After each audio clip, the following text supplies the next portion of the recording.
भारतीय नागरिक सुरक्षा संहिता 2023 का सेक्शन 492 इस वीडियो में हम लोग समझेंगे। Cancellation of bond and bail bond, CrPC के सेक्शन 446 ए में ये चीज़ मेंशन था। क्या है ये? Cancellation of bond and bail bond. Bond या बेल बॉन्ड एग्जीक्यूट किया गया है किसी एक्यूज्ड के द्वारा, तो उसका कैंसलेशन होने का क्या प्रक्रिया है, क्या प्रोसेस है।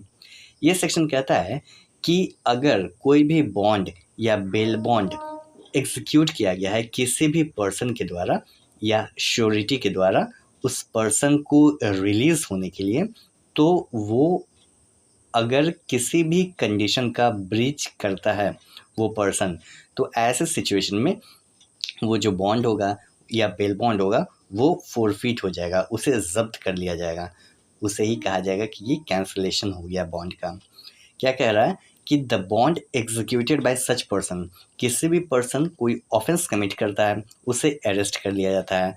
अरेस्ट होने के बाद वो पर्सन उस कोर्ट के पास अप्लाई करता है या पुलिस ऑफिसर के पास अप्लाई करता है रिलीज़ होने के लिए, जिसे कहा जाता है कि बेल पर रिलीज़ हुआ गया। तो बेल में बॉन्ड एग्जीक्यूट किया जाता है या बेल बॉन्ड एग्जीक्यूट किया जाता है। बेल बॉन्ड में श्योरिटी की आवश्यकता होती है एंड बॉन्ड में श्योरिटी की आवश्यकता नहीं होती है। तो अगला पर्सन ने अपने रिलीज़ के लिए बॉन्ड का एग्जीक्यूशन किया या खुद एग्जीक्यूशन किया, या हो सकता है उसका श्योरिटी भी साथ में एग्जीक्यूशन किया हो बॉन्ड का। श्योरिटी का फॉर श्योर नहीं है, लेकिन जो पर्सन है एक्यूज्ड है वो फॉर श्योर वो बॉन्ड पर रिलीज होगा, बॉन्ड का एग्जीक्यूशन करेगा या बेल बॉन्ड का एग्जीक्यूशन करेगा। लेकिन जो श्योरिटी करेगा एग्जीक्यूशन बॉन्ड या बेल बॉन्ड का, ये डिस्क्रिप्शन रहता है, यहाँ पे कोई ज़रूरी नहीं है। अगर श्योरिटी भी बॉन्ड का एग्जीक्यूशन किया है तो दोनों के बॉन्ड का एग्जीक्यूशन को कैंसिल माना जाएगा कि वो कैंसिल हो गया। कब कैंसिल हो गया? अगर उस बॉन्ड में या बेल बॉन्ड में कोई भी कंडीशन लगाया गया और वो कंडीशन का ब्रीच किया जाता है उस पर्सन के द्वारा, उस एक्यूज्ड के द्वारा, तो ऐसे सिचुएशन में वो बॉन्ड या बेल बॉन्ड एग्जीक्यूट हो जाएगा, कैंसिल हो जाएगा।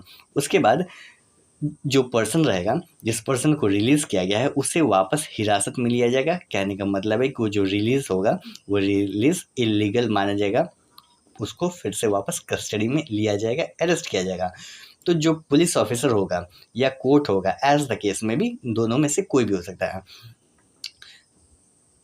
पुलिस ऑफिसर और the court as the case में भी for appearance before whom the bond was executed, police officer के सामने अपेयर होना है या कोर्ट के सामने अपेयर होना है। जो भी जिस भी प्रकार का बॉन्ड का एग्जीक्यूशन हुआ होगा, वो अगर पुलिस ऑफिसर या कोर्ट सेटिस्फाई हो जाता है कि कोई भी सफिशिएंट कॉज नहीं है, उस पर्सन ने बॉन्ड का या बेल बॉन्ड की कंडीशन का ब्रीच किया है, क्यों किया है, उसके पीछे कोई सफिशिएंट रीज़न नहीं है, सफिशिएंट कॉज नहीं है, ऐसे स्थिति में उस पर्सन का जो कंडीशन हो, उस पर्सन का जो बॉन्ड होगा वो कैंसिल हो जाएगा। For the failure of the person bound by the bond to comply with its condition, तो कहा जाएगा कि वो उस बॉन्ड का या बेल बॉन्ड का कैंसिलेशन हो गया।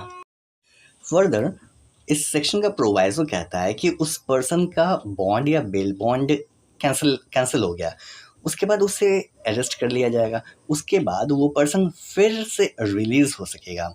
कब रिलीज़ हो सकेगा?